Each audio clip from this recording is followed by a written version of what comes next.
आप कर्म करते हैं फिर भी आप दुखी क्यों हैं? क्या आपका कर्म कर्म है या फिर दुष्कर्म है? सही कर्म का ही सही फल मिलता है, लेकिन सही कर्म करें कैसे? सही कर्म होता क्या है?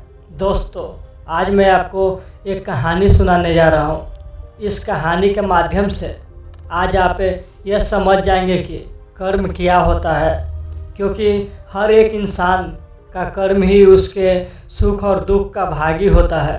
सही कर्म उसका सुख का भागी होता है और गलत कर्म उसके दुख का भागी होता है।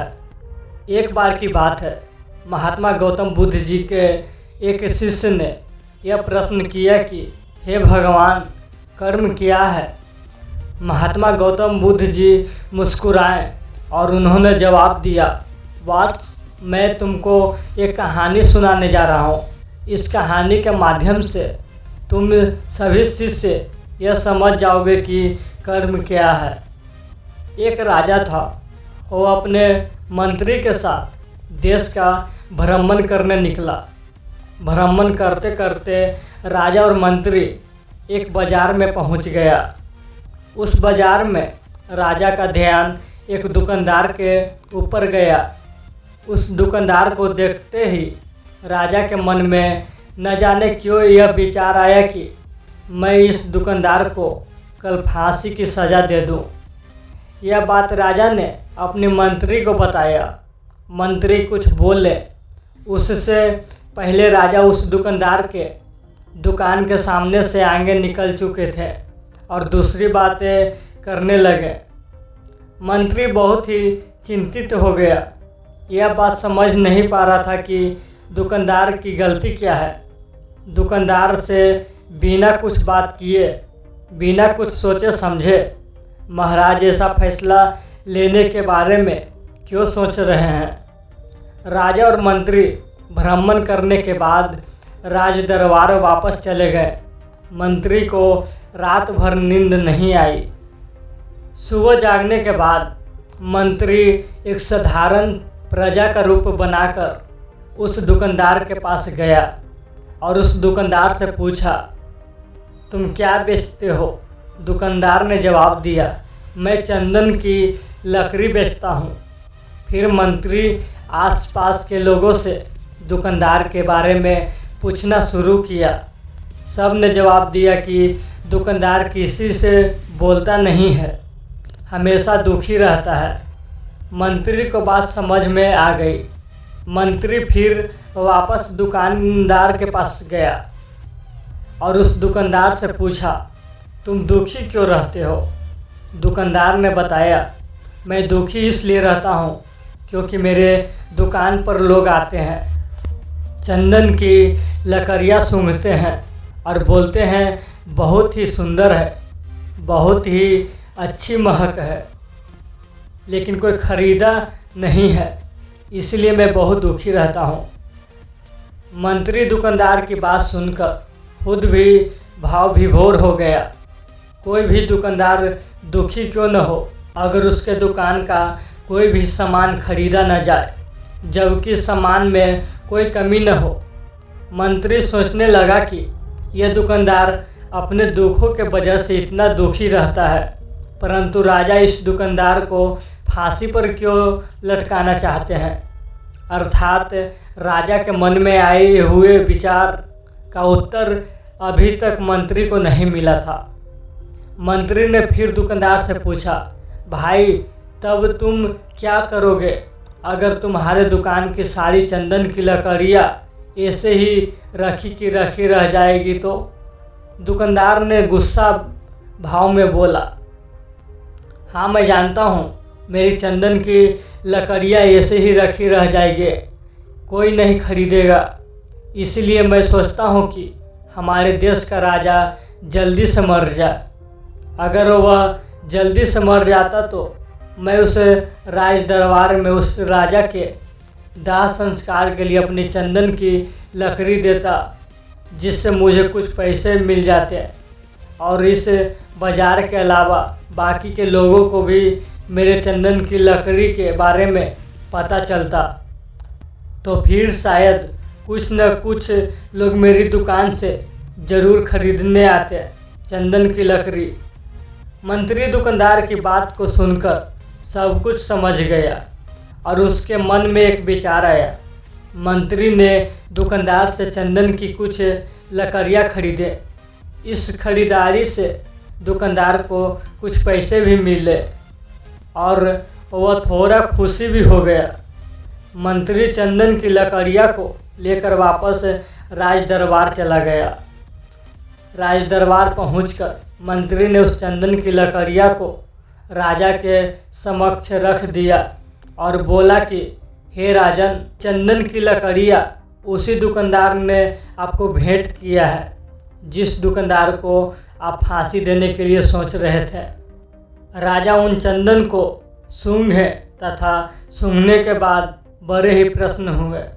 उन्होंने कहा, यह चंदन की लकड़ियाँ बहुत ही ज़्यादा खुशबूदार है। दुकानदार के इस अनोखे भेंट से राजा बहुत खुश हुए और मंत्री को कुछ स्वर्ण मुद्राएं दिए तथा बोले, जाओ उस दुकानदार को ये स्वर्ण मुद्राएं इनाम में दे देना और बोलना कि आज के बाद महल में जब भी कभी भी चंदन की लकड़ी की ज़रूरत पड़ेगी तब तुम्हारे दुकान से ही चंदन की लकड़ी ली जाएगी। मंत्री जी मुस्कुराने लगे तथा यह सोचने लगे कि अब तो राजा के मन में उस दुकानदार को फांसी देने का विचार आ ही नहीं सकता, क्योंकि अब तो हमेशा राज दरबार के लिए चंदन की लकड़ियाँ का इंतज़ाम की जिम्मेदारी उस दुकानदार को जो मिल गई है। मंत्री स्वर्ण मुद्राओं को लेकर वापस दुकानदार के तरफ चल दिया। इधर राजा इस विचार में पड़ गए कि वह दुकानदार तो बड़ा ही अच्छा इंसान है। जिस वक्त मैं उसके बारे में यह सोच रहा था कि मैं इसको कल फांसी दे दूंगा, तब शायद उसके मन में उस समय यह विचार चल रहा था कि राजन पहली बार मेरे दुकान के सामने आए हैं, क्यों न मैं उनको अपनी सुंदर और खुशबूदार लकड़ियों को भेंट करूं। और आज उसने मुझे भेंट भी दिया। बेवजह ही मैं उसको फांसी देने के बारे में सोच रहा था। इधर मंत्री दुकानदार के पास पहुंच गया। मंत्री ने राजा के द्वारा दी गई स्वर्ण मुद्राओं को दुकानदार को देते हुए कहा कि जिन चंदन की लकड़ी को कल मैं खरीद कर लेकर गया था, उन चंदन की लकड़ियाँ को राजा ने बहुत पसंद किया और इनाम के तौर पर तुमको यह कुछ स्वर्ण मुद्राएं दिए हैं। दुकानदार बहुत ही खुश होने लगा। साथ ही साथ मंत्री ने उस दुकानदार को यह भी बताया कि अब आज के बाद राज दरबार में जब कभी भी चंदन की लकड़ियाँ की ज़रूरत पड़ेगी तो सारी चंदन की लकड़ियाँ तुम्हारी दुकान से ली जाएगी। दुकानदार मंत्री की बात सुनकर बहुत ही खुश हो गया। मंत्री ने दुकानदार से पूछा, क्यों भाई, तुम तो राजा के बारे में इतना बुरा भला सोचते थे, लेकिन राजा देखो तुम्हारी कितना चिंता करते हैं। राजा कितने अच्छे हैं। राजा अपनी प्रजा के बारे में कभी भी गलत नहीं सोचते हैं। दुकानदार मंत्री की बात से सहमत हो गया और बहुत दुखी हुआ। दुकानदार मंत्री से बोला, मैं कितना गलत सोचता था राजा के बारे में। राजा तो बड़े ही अच्छे हैं, बड़े ही भले राजा हैं। भगवान करे कि राजा की बहुत ही लंबी आयु हो। यह बात सुनकर मंत्री भी बहुत खुश हुआ। फिर मंत्री वहाँ से वापस राज दरबार को चला गया और यहीं पर महात्मा गौतम बुद्ध जी ने इस कहानी को समाप्त कर दिए। फिर अपने शिष्यों से उन्होंने पूछा कि अब बताओ कि कर्म क्या है। किसी शिष्य ने कहा, कर्म बोले हुए शब्द हैं। किसी शिष्य ने कहा, कर्म वाणी है। तो किसी ने कहा, कर्म सोच है। तो किसी ने कहा, कर्म भावना है। वगैरह वगैरह। अपने सारे शिष्यों का जवाब सुनने के बाद महात्मा गौतम बुद्ध जी ने बताया कि कर्म हर एक इंसान की खुद के विचार होते हैं। हमारे विचार जैसे रहेंगे हम वैसे ही कर्म करेंगे और उन्हीं विचारों के द्वारा की हुई कर्म हमारे सुख और दुख के लिए उत्तरदायी होंगे। अर्थात हमारे विचार अगर गलत हैं तो हमारे द्वारा की हुई कर्म भी गलत होगी तथा इसका परिणाम भी गलत निकलेगा। परिणाम स्वरूप हम दुखी रहेंगे।